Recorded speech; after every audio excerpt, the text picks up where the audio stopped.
হাওড়া জেলার বাক্সিতে রূপনারায়ণ নদীর তীরে পশ্চিমবঙ্গ প্রকৃতি পরিষদের উদ্যোগে পালিত হলো বিশ্ব কচ্ছপ দিবস বা ওয়ার্ল্ড টার্টেল ডে। প্রায় ৩০ প্রজাতির কচ্ছপ পাওয়া যায় ভারতবর্ষে। বন বিভাগ ও বিভিন্ন স্বেচ্ছাসেবী সংগঠন এইসব কচ্ছপকে রক্ষা করার জন্য নিরলস কাজ করে চলেছে। প্রচুর কচ্ছপ পাওয়া যায় হাওড়া জেলার গঙ্গা, রূপনারায়ণ, দামোদর নদীতে এবং বিভিন্ন জলাভূমি, পুকুর ও খালে, কিন্তু এসব কচ্ছপের সংখ্যা দ্রুত কমে যাচ্ছে। কচ্ছপ শিকার করার জন্য, জলাভূমি ভরাটের জন্য, বাসস্থান নষ্ট হওয়ার জন্য এদিন রূপনারায়ণ নদী তীরবর্তী মৎস্যজীবীদের ও সাধারণ মানুষকে পশ্চিমবঙ্গের প্রকৃতি পরিষদের পক্ষ থেকে কচ্ছপ রক্ষা করার বিষয়ে সচেতন করা হয়।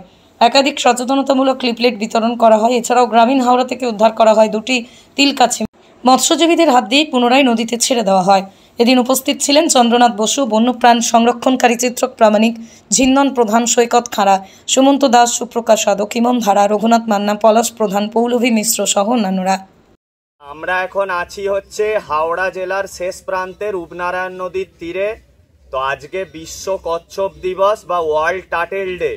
তো আজকে আমরা সবাই পশ্চিমবঙ্গ প্রকৃতি পরিষদের পক্ষ থেকে উপস্থিত হয়েছি।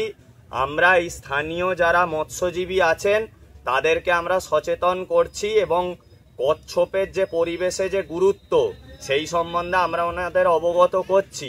তো দয়া করে কেউ কচ্ছপ খাবেন না বা মারবেন না বা বাড়িতে পুষবেন না। কচ্ছপ পোষা বা মারা কিন্তু ভারতীয় বন্যপ্রাণ আইনে অপরাধ, এতে জেল ও জরিমানা হতে পারে এবং কচ্ছপ বর্তমানে বিলুপ্তির পথে চলে যাচ্ছে। কচ্ছপদেরকে বাঁচিয়ে রাখতে হবে এবং এই রূপনারায়ণ নদীতে কিন্তু আমাদের তিলা কাছিম, ময়ূরী কাছিম এবং সমুদ্রের যে অলিভ রিডলে কাছিম সেটাও পাওয়া যায়। তো আজকে আমরা সবাই উপস্থিত হয়ে ওনাদেরকে সচেতনতার বার্তা দিচ্ছি।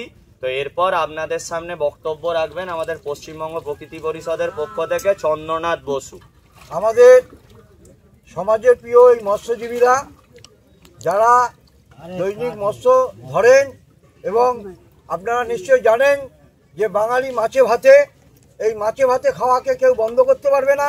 কিন্তু এনাদের একটা কথা, যে আপনারা মাছ ধরুন কিন্তু কচ্ছপ ধরবেন না, কচ্ছপ বিক্রি করবেন না, কচ্ছপ পুষবেন না। কচ্ছপ হচ্ছে উপকারী জীব, এই সব থেকে প্রাচীন জীব, বেশি দিন বাঁচে এবং কৃষকের বিরাট উপকার করে। এরা হচ্ছে মাটির উর্বরতা বাড়ায়। অতএব এই কচ্ছপ, আজকে বিশ্ব কচ্ছপ দিবসে আপনাদের কাছে আমাদের বিশেষ অনুরোধ যে আপনারা কচ্ছপ যদি কেউ ধরতে চায় আমাদের জানান। কচ্ছপ ধরা আইনত দণ্ডনীয়। ব্যুরো রিপোর্ট, আমার কলম।